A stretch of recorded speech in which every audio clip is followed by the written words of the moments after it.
l'image d'un kaléidoscope, la spécificité de cette exposition Sculpture en partage est de faire découvrir la collection de la Fondation Villadatrice à travers ses choix et ses engagements, sous la forme d'une sélection d'œuvres marquantes des 5 grandes expositions thématiques qui ont eu lieu depuis 2011. L'exposition Sculpture en partage présente donc une sélection de 105 œuvres totales, dont 73 sont exposées à l'intérieur de la villa et 25 dans le jardin, avec 3 focus dédiés spécifiquement à de jeunes artistes: Alexis Ayer, Laurent Perbos et Caroline Tapernou. Il ne s'agit pas ici de donner une vision exhaustive de la collection de la Fondation Villadatrice, mais de présenter un ensemble de pièces représentatives des tendances majeures, enrichies d'une vingtaine d'œuvres provenant de la collection privée de Daniel Capel-Marcovici, déjà présentées au cours de ces 5 dernières expositions. L'idée est avant tout de proposer des regards croisés, de confronter et mettre les œuvres en présence pour offrir une vision totalement neuve et inédite, portée par la scénographie créative élaborée par Laure Dezeuse et Jules Fourtine.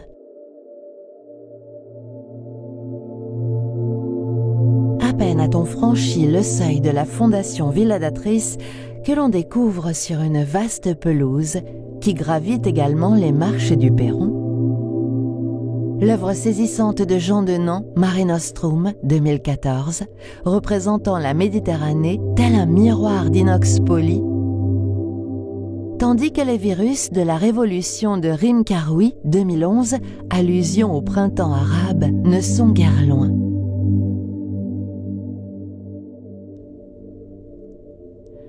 Juste à côté, si Vincent Mauger propose une œuvre en inox dense et architecturée à la structure fortement industrielle, Stéphane Guérand déploie le quatrain et lancé en inox 2011, alors que Raphaël Barrios suggère pour sa part une envolée lyrique avec Métamorphosis Blue Ascendant 1989-1998 en acier laqué bleu.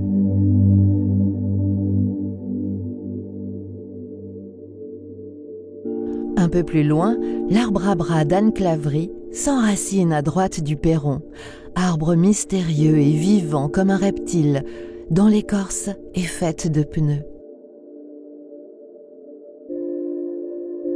Dans le hall d'entrée, au premier étage, on est accueilli par la splendide œuvre de 1969, Struttura in acciaio 6x6 de Marina Apollonio, qui résume à elle seule les thématiques des 5 expositions passées. Pièces en acier inox, sculptures plurielles, à perception visuelle multiple, mouvement et lumière, d'une artiste femme, sculptrice, venue du bassin méditerranéen, sculpture du Sud, avec une approche structurelle et géométrique, archisculpture.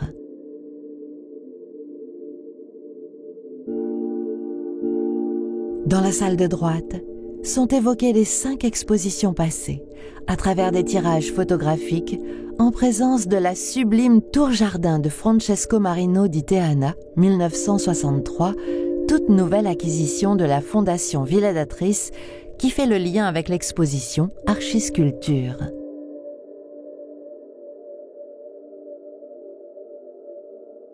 À l'autre extrémité du corridor, côté jardin, on retrouve Théoris, Blue Goddess de Niki de Saint-Phal, œuvre manifeste de l'exposition Sculptrice. En vis-à-vis avec l'audacieuse marathonienne 1981 de Philippe Ikili. Ode au nouveau réalisme sous toutes les formes, cet étage s'ouvre sur une grande salle à gauche avec 2 œuvres magistrales de Johanna Vasconcelos, Acapulco, Crochet de coton, 2012, et L'impertinente robinette, 2013. En contrepoint de Jean-Claude Faré, One Night in Tunisia, 1986, et Laurent Perbos avec la tragique Niobé 2013. Deux œuvres de la fratrie, atypiques et décalées, livrent leur perception très personnelle et nostalgique du monde, avec La misère est plus douce au soleil, 2013, et It's Hard to Live in This Shitty Paradise, 2014.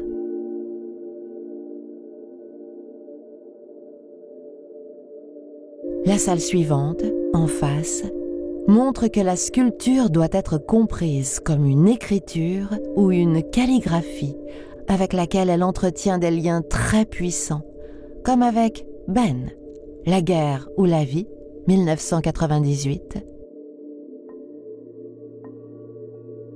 Alain Clément, 08 AV2S, 2008,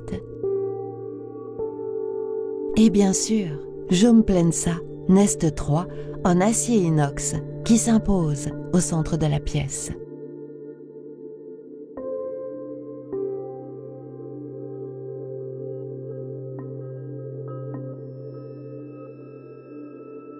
Au deuxième étage, l'ensemble des salles est dédié au mouvement majeur de la collection, l'art optique et cinétique, l'art lumino-cinétique, l'abstraction géométrique et le minimalisme.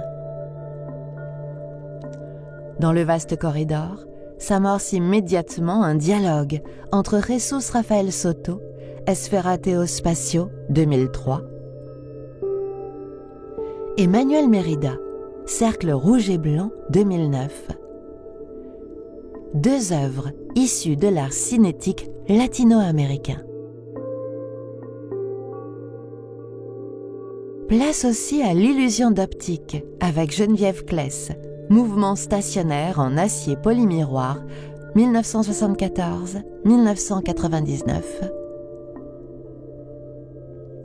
Et Wolfram Ulrich, 051 Crimson, 2011.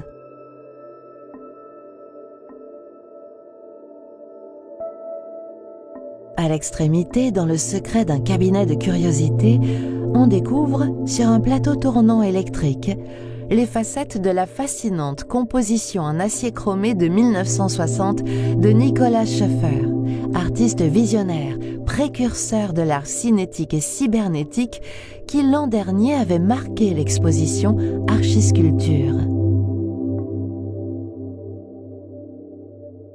La première salle s'attache à évoquer l'art optique et le grave avec François Morellet, Pégatif et Nositif 2008, et Julio Leparc, Cercle en contorsion sur trame rouge 1969, œuvre motorisée, ainsi que Roger Wilder, Pulsation numéro 8, Carlos Cruz Diez, Physichromie 633, 1973, et Ludwig Wilding, PSR 8564, 1974.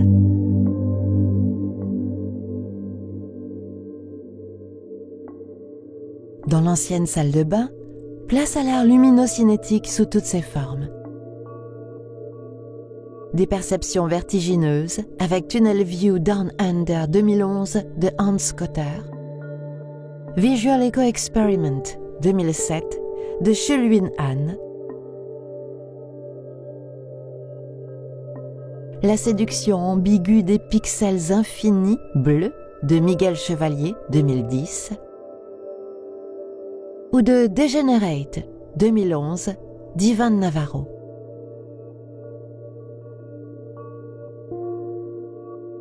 La salle suivante questionne les passerelles possibles entre diverses formes d'abstraction géométrique et d'art minimal, qui vont des artistes historiques anglo-saxons comme les Américains Sol Levitt avec un cube de 1978,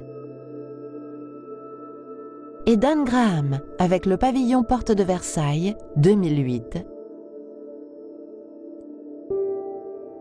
l'allemande Vera Röhm avec ses modules de cubes 0768, ou l'anglais Normal Dilworth avec sa pièce en acier laqué de 2013, et Dialogue avec François Morellet, 2+4 angle droit numéro 3, 2012.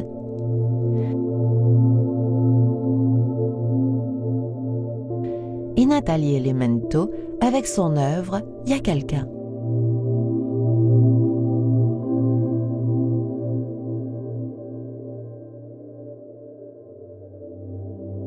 De l'autre côté du corridor, la salle en face met en perspective l'évolution des perspectives avec Le Paquier de Émile Gilioli, 1941-51 aux arêtes lumineuses. Deux œuvres optiques de Victor Vasarely, Toroni II, 1988 et Gestalt, 1978. Et un carré bleu de Yakov Agam, 1977, qui préfigure et annonce les fascinations de l'art cinétique. En contrepoint, la salle qui vient ensuite interroge les variations sur le vide avec des œuvres très diverses, aériennes. Comme le mobile Snowflakes 2009 de Sumusu Shingu. Knut Henrik D. Henriksson avec Movement of Doubt 13 2008. David Bill, Two Elements in Two Stephen 2010. Contemplate de Nathalie Elemento. Et enfin une composition en fer plat de 2009 de Nicolas San. En accédant au troisième et dernier étage, se déploie un espace dédié aux œuvres sonores et cinétiques animées par le mouvement, comme l'œuvre 25 Prepared DC Motors de Zimoun, les frémissements vibratiles interactifs de Schlanke Trommel de Peter Vogel, 1985, ou le Biface, 1973, de Jesus Rafael Soto. L'énigmatique et poétique Mobius Gymnopédie, 2011, d'Alice Pilastre. Ou l'infini, vu par Sarrazé avec l'inclassable Notepad, 2008.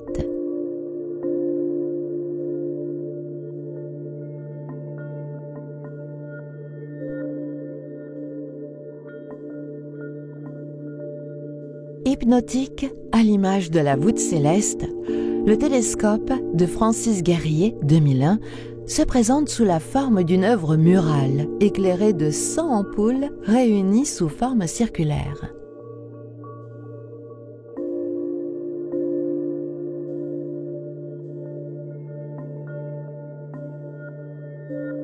Au même niveau, dans la grande salle, sont réunies des œuvres qui traitent chacune à leur manière de la décomposition des couleurs et de la puissance d'attraction chromatique.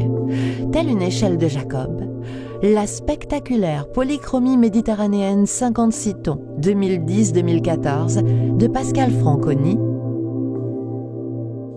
Dialogue avec le subtil pavillon multicolore de Daniel Dezeuze 2001.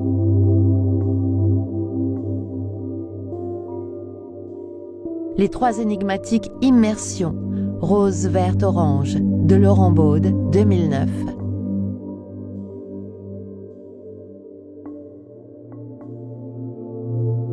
Irradie mystérieusement non loin des trois sphères éclairées, RIB 2012 d'Angela Bullock.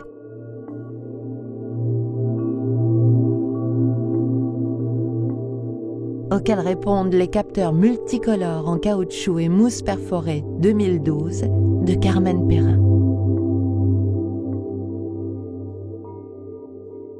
Le jeu chromatique met en valeur des œuvres aussi variées que la maquette en métal de couleur de Tillman, T3708 HOC 2008.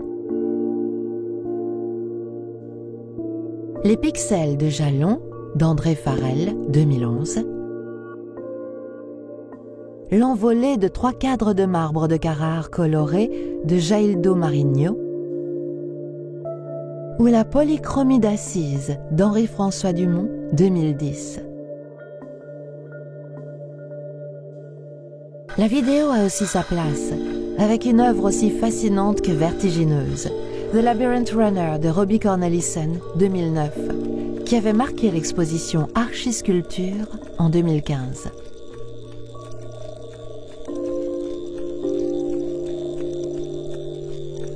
Enfin, dans une salle dédiée, on se laisse surprendre par les éléments d'architecture métamorphosés par Alexis Ayer, à qui un focus est spécialement consacré avec Sculpture portée numéro 2, 2014, Arbalétrier d'arrêtier et contrefiche assise sur sabot d'angle, 2016, et Sculpture portée numéro 6, 2015.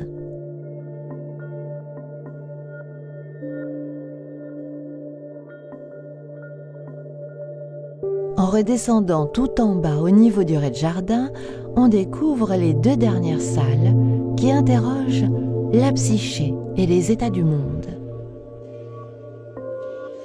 L'introspection de la psyché, l'âme ou l'esprit, s'incarne avec des formes habitées comme le temple circulaire de Jean-Charles Pigeot, 2008-2009.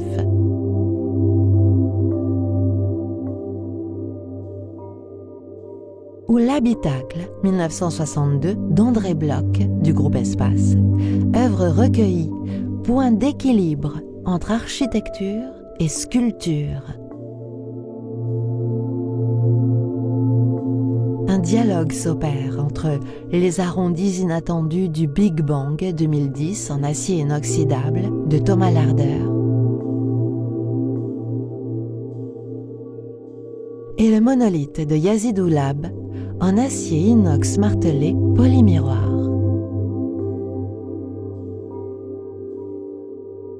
Vient ensuite le recueillement avec l'Annonciation en marbre blanc de Tetsuo Harada, 2007, qui suggère par ses courbes douces l'enfant porté par le sein maternel.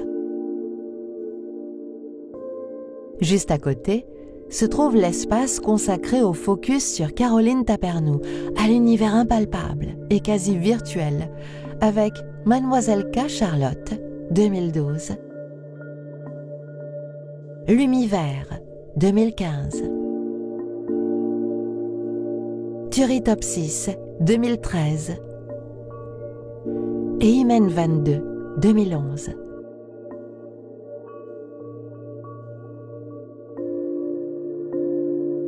Dans la salle suivante, sur les états du monde, la porte 10 de Cyrus Vell s'entrebâille sur un néon bleu comme l'annonce d'un nouvel horizon.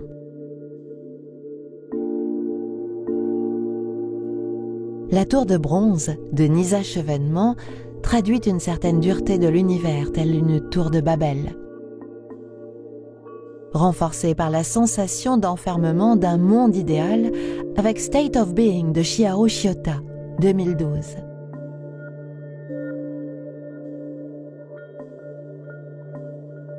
En contrepoint, la nature porte les stigmates de la civilisation industrielle avec la sculpture de Jay Yoli, où le bois est incrusté de clous et de boulons. Mais la vie est plus forte que tout. Telle cette horde d'insectes, Bugs, de Nadia Kaabilinke, 2012, qui cavale et s'empare de l'horizon, annonçant l'éveil d'une nouvelle écologie. Paisible et fascinante, la nature reprend ses droits avec Béatrice Artus-Bertrand et son bas-relief en bois et galets, si lisse et attirant.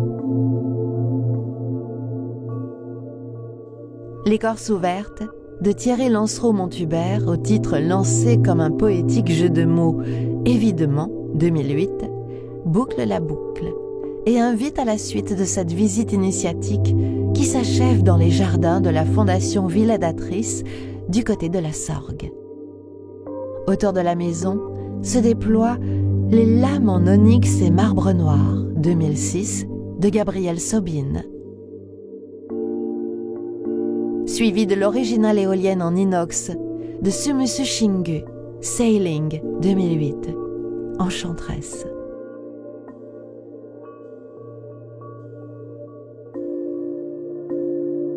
Non loin de la sculpture, In Headset d'Ariel Moscovici.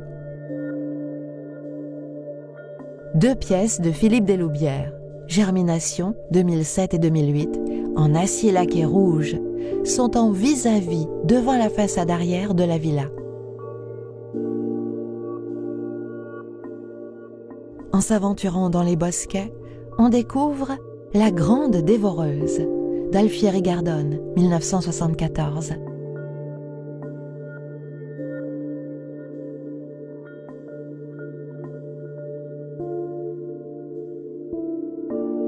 La puissante sculpture en acier et cristal fractal de Jean Suzanne, 2010.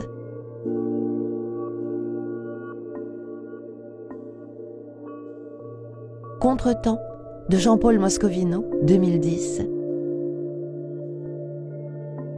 Et la sculpture très industrielle en inox d'Olivier Decoux, AD14, 2011.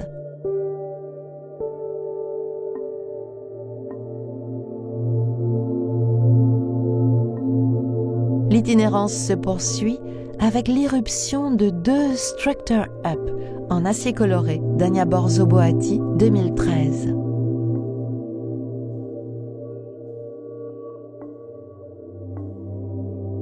Le totem en béton animé de fibres optiques de Denis Pondruel, 2011. Voisine avec L'hommage à Miro d'Henri-François Dumont, 2009. Adagio de Laurent Baude, 2010.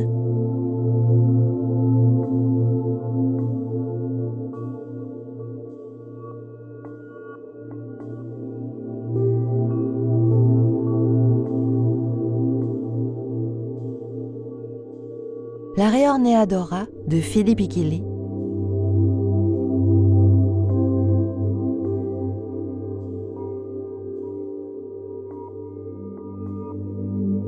Et la poétique installation en porcelaine de Sophie Lavaux, Émergence, 2013.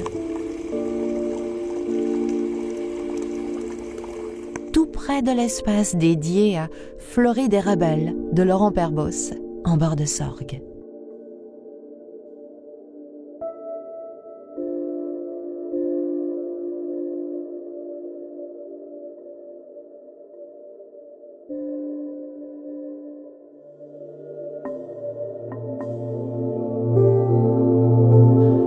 Éblouissement de tous les instants et de magnifiques dialogues inédits entre les œuvres de la collection de la Fondation Villadatrice.